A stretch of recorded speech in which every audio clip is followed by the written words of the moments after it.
Absolument, d'ailleurs elle l'a déjà investi puisque sur les 13 000 startups répertoriées, 10% sont des startups industrielles. Ça correspond peu ou prou au poids de notre industrie dans le PIB français. Pourtant sur le terrain, ces deux univers sont encore perçus de façon séparée, voire étanche par beaucoup de gens.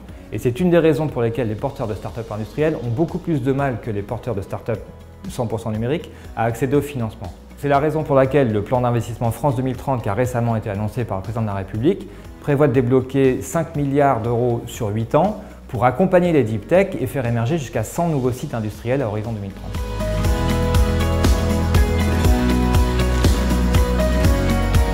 La prédation, au fond, ça reste très marginal, c'est à peine 6% des acquisitions en France. En revanche, les capitaux étrangers sont vraiment nécessaires.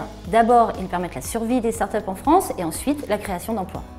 En fait, les capitaux français sont surtout présents au premier stade de l'existence des startups pour les tickets inférieurs à 50 millions d'euros. Mais plus le temps passe, plus ces entreprises s'accroissent, plus les capitaux français se raréfient au profit des capitaux étrangers. Et cela se confirme au moment des rachats. Les acquéreurs américains notamment proposent des montants 3 fois supérieurs à ceux proposés par leurs homologues européens.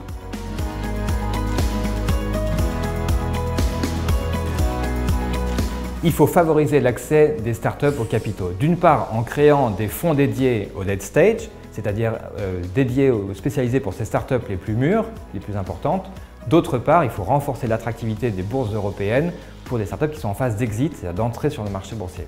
En favorisant aussi les coopérations entre startups et grands groupes, à l'instar du travail qui est mené actuellement par BPI France et France Industrie dans le cadre de l'initiative Tech in Fab.